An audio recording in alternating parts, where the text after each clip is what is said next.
Hey, what's up, everybody? It's TRISEKT. Today I'm going to be going over the drop for my recently released song, Get Out. So I thought I'd make a overview of the drop for Get Out. It's definitely house. It's like complextro, but not as like upbeat as complextro, and not as like in your face. It's a different like emotion captured. Kind of all over the place. Got some cool patches, and it's very, very rhythmic. This is probably like the most rhythmic song I've made, and it was just like felt super good to make something like this. So I'm gonna go over the drop as like quickly as possible and as like explanatory as possible. There is a lot of layers, and I made this a little bit ago, so I might forget some things. But if I did forget something, or you want to hear another aspect that's not in these drops, let me know, and I will go over that in a future video, or just answer you directly through like DMs or whatever. You can DM me on Instagram. It's literally just TRISEKT on Instagram. For all of you that haven't heard it, if you haven't heard it yet, I'll just play it right now. Just a little quick part of it. All right.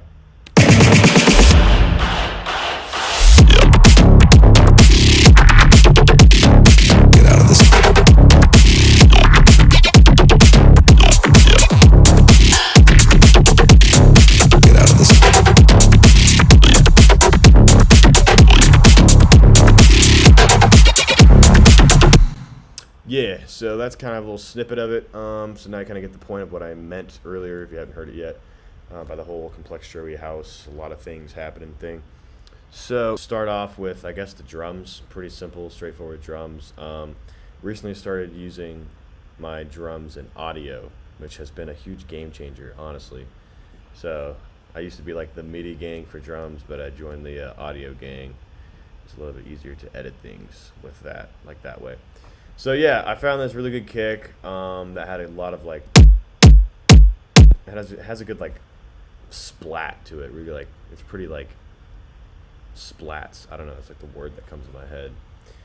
It hits pretty good, and it seemed to be punching through the mix with the amount of patches and sounds that I had going on. Yeah, so for processing for that, I just put a saturator on it, and oversampled is a really good. He makes like really good packs, and he has this one mixing sauce and this drum master thing that he's got. It's just like this little Ableton rack. He's got a lot of those. Yeah, it's called Oversampled's mixing sauce, and it has a lot of good stuff. So I used that, and I turned up the knock and turned up some of the other knobs until it sounded good, man. I mean, at this point in my producing career, I just make stuff until it sounds good. The actual like technical implication of things, I just kind of go by ear, man. Slowly learning like the rules and like the right way to do things, but for right now, I just make stuff till it sounds good, and go off of like my past learning experiences to like improve. But I am trying to learn like the actual correct way to do things. Before I start all this, I'm not a masterclass teacher. I'm not some professional producer. I just make music that I like, and I thought I'd make a quick, overview of how I made this drop, because a lot of people have been asking me. I say a lot of people, but it was like 2 people. Anyway, yeah, so, okay, let's just get into this. Intro completely done. I hate dragging stuff on. All right, boom, bass/synth, bam, all that's on there is a sidechain. I use Ableton Live 8's sidechain, at least for this song. I'm started using some other stuff, but I'm still experimenting. So yeah, I sidechain with that. Ableton Live 8's compressor. It's routing to the sidechain trigger. It's literally just a muted like white noise thing that goes on top of every kick, and that is ducking. That's ducking everything out. That's pretty much it. So that the kick can punch through. Yeah. All right. So as far as drums go, that's pretty much it. I mean, I guess you got the snare, which is pretty much a very signature like clap. Some pretty good transients on there, and then I added like another, just to give it a little bit more of like a hard hitting transient. After like a certain amount of bars, I just added a little hi-hat. That's literally it, man. Like, it's just a hi-hat, panned it 28 to the left over here, a little bit of reverb, and that's it, man. That's pretty much it for the drums. Every 2 bars I have this tiny little cloud snare going on. Not very present, but it gives it a tiny bit of background noise. so that when the drop's playing, it's not like completely silent in the background. But honestly, at the end of the day, I like for my songs personally to just be like, here's my drop, listen to these rhythms. You know what I'm saying? Instead of like, oh, focus on the lead on the top, I just like, here's the freaking rhythm, dog. Here's the bass, man. Like, there you go. You know, that's kind of how I go about it. Let's get into like the actual bass / synth drop group. As you can tell, there's a lot of different things going on here. But long story short, man, it was just like a lot of patches that I think this entire track started out as a sound design session because I was working on a little Serum preset bank that I'm still working on. It's called Bass Pluckery Volume 1, you know what I'm saying? It's a lot of like cool bass plucks and stuff. Still working on it, but eventually that will be coming out. Hopefully, we'll see, but I am working on it. So yeah, these all kind of came from like older projects. So pretty much this entire project was like a giant arsenal of different sounds, and then I kind of tweaked the patches a little bit to like conform to each other so I could make something rhythmic and cohesive. So for this first patch, I'm just going to quickly go through the sound design, and then after that, I'm going to go through the arrangement. And I think that would be like the most practical way to go about this because there's a lot going on, and it's kind of hard to explain, at least for me. But yeah, all right, let's go. This is the like, it's a pretty loud, like forminty kind of like throaty, you know, sound. So pretty much it's literally a pretty simple patch, I'm pretty sure. Yeah, it's literally like a basic shape, and then 2, and the effects, just some effects, really nothing crazy. So to get the kind of sound, I automated the filter, and the filter is just a formant filter. So without it, it's literally just a basic ass sound. But with it, and then without any automation, it's just like, so when you automate it, it's really like, I love sounds that do that. So yeah, I figured that out, and I kind of give it a little bit more of a twang. For that, processing, just some OTT saturation, Blue Cat Destructor, which is another distortion plugin that I use a lot. I love it. And pretty much just scroll through the presets here. They have a whole lot, and you can get some really cool stuff out of it. I got these two sounds I called Puke, I guess. Oh yeah, so this was pretty much a, if you look at this patch, right, this is from my preset bank coming out soon. Yeah. Anyway, yeah, so it is a reverse pluck, and then it goes instantly into a normal pluck. So it's like this kind of sweeping, morphing fashion going on. Processing is pretty chill, just some thermal, but I did like group process them with 2 thermals, and then another good dude on YouTube is Ahi, makes good racks, and this one's a transient recovery, gives it that kind of sharp attack again after processing it so much. It's kind of like warping vibe, you know. And this is pretty much just like really wacky, cool sounds that I created to like shock the listener, and like the way that I use them changes over time, because the way you use these and like fill things in can like change the like aesthetic of the sound completely depending on where or how you use them. I'll get into that later with arrangement. But yeah, that's just kind of a good tip I do sometimes, is like I'll have 2 patches group processed together that are like kind of the LFOs are formed together, and it makes this kind of cool cool pattern. You have these stabs down here, pretty simple, just bass plucks. This is also going into my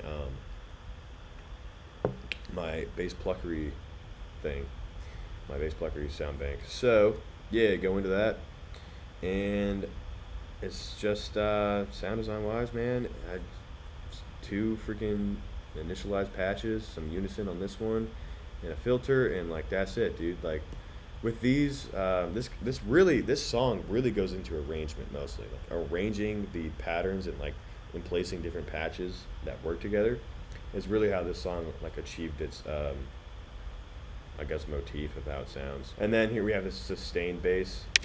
Bass music now, in my opinion, is getting too like too sustained. Like there's too much just like bah bah bah, you know, like sustained bass, kick, sidechain, you know, like that's it, like over and over again, and then like you have like a vocal, you know what I mean? For my taste, I like variation, man, and like too many sustained basses can bore me, but I do think they're necessary to like kind of give like a, I don't know, it just helps having a short one. So I have the sustained bass here, but the rest of these sounds are pretty much like plucky basses or like rhythmic sounding basses. So to get really rhythmic drops, you gotta use plucks, man. Like I've been obsessed with making good bass plucks since I started producing, because bass plucks are like the bread and butter to like me making music, man. I don't know, I just like it a lot. Heavy attack, man, short decay, just like you can like chop them down real small. That's what I like a lot. So yeah, I got the sustained bass. This one actually has a lot of processing on it, but I do remember what I did. This was actually like a little lead, I think. And without this, it just sounds like that. But again, he's got these cool freaking racks, bass monsters, man. You just scroll through these presets here. He's got selected. You can like randomize them, do whatever you want, and you get like these cool, you know, airy, whispery, creepy sounding sustained bass. And I was like, that sounds sick, and I left it, you know. Dude, when I made this sound, I was hyped. This was a sick sound. So without any processing, I guess, very simple. It's also from my Serum sound bank. It's called Eating Clean. I don't know why I called it that, whatever. But yeah, it's a very simple patch, but the processing of it makes it like really sick. Pretty much all of this is just making it louder, except for this rift. This rift is giving it like the, so rift is this new distortion saturation plugin. It's crazy. I'm still learning it, and it gave this really cool like speech sound to it, man.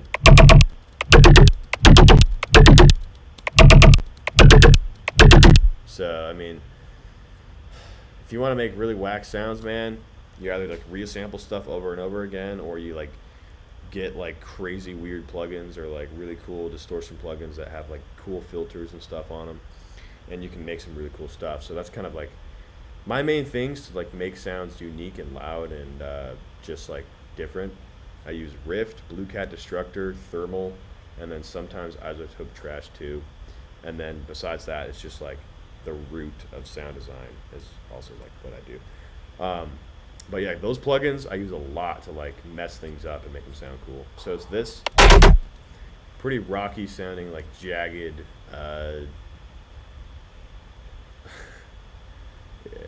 I don't know why I named stuff the way I don't. Yeah, but yeah, you know, gritty sequence poop is what I named this. So yeah, it's like this LFO sequence at half bar rate, and then put some thermal on it.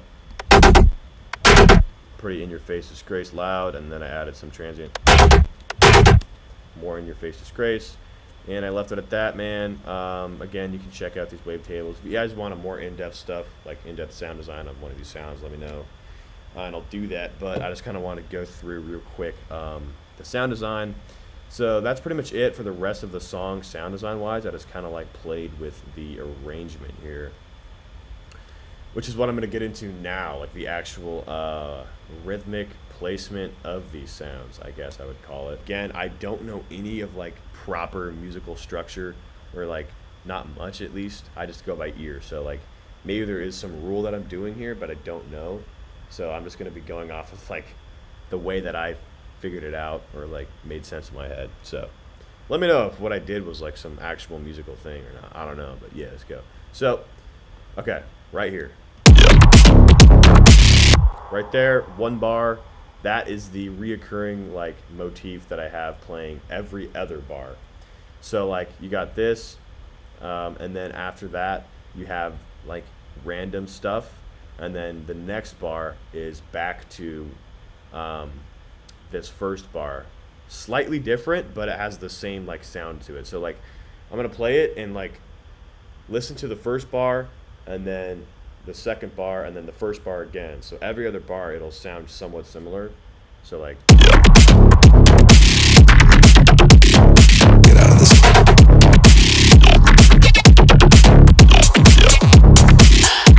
So like every other bar, there's like some kind of like a there's like this a bass playing, and then at the end it kind of goes into this sustained bass, and that was kind of like the reoccurring motif of this first part of the drop. And then in between these reoccurring things, I could just mess around and do whatever I want with these like placements. And like pretty much for the placement of stuff, I just did like by ear what I thought was really rhythmically pleasing to my ears, using the already built arsenal of sounds that I had. So like I didn't have to like stop and sound design too much and like forget the idea and then be like, damn, that was so cool, but oh dude, now I just can't make this sound, I quit. If you have like an arsenal of sounds, at least for me, it helps out just like the workflow and like getting those rhythms out. And if you have the sound good enough to get the rhythm out, but like not sound designed to the level you want yet, at least you'll have the MIDI there to work with. So like even if it's not at the level where it's good enough to like release, at least you have like the idea out, and then you can improve on it. So like that's kind of a little thing that I do, and that's definitely what helped me out with this song. But yeah, after this reoccurring bar, get out of this.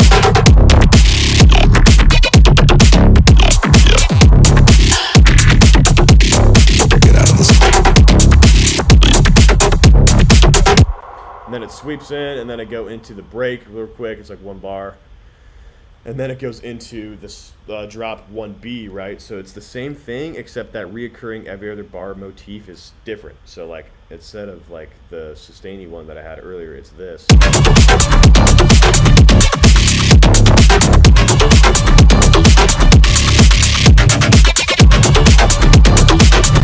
So you kind of have this reoccurring thing, because when I was making this song, I was just going crazy with the rhythms, dude, all over the place. Like, dude, this is so sick. Then I played it back a couple times, and I was like, damn, it doesn't make enough sense. Like, this is cool, but it doesn't make enough sense. So I had to kind of strip it back. Like, as you can see, I got these deactivated clips here. I had to strip it back and create some kind of reoccurring, like, loop, I guess. So that was kind of what I figured out. Like, every other bar, I'll have some, like, really cool stuff that I want to do, but then I'll have this little rhythm that I have kind of looping every other bar. Maybe slightly different, but kind of similar, right? Hopefully that makes sense, and that was kind of like my idea of how to arrange these drops. And then yeah, I go back into the break, blah blah blah, build, blah blah blah, cool. And then second drop, I kind of went into a more of like a electro, like bouncy thing. So instead of like all that crazy stuff, it was like,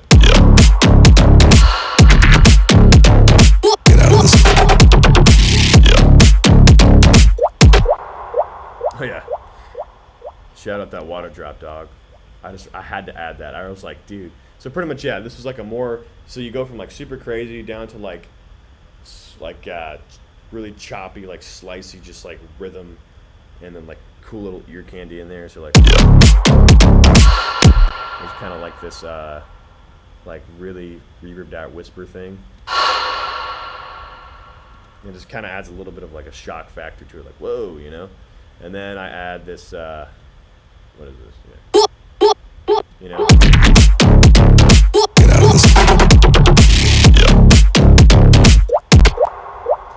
So yeah, just little ear candy stuff there, and then I go back into like the cool, like, you know, like all over the place, like.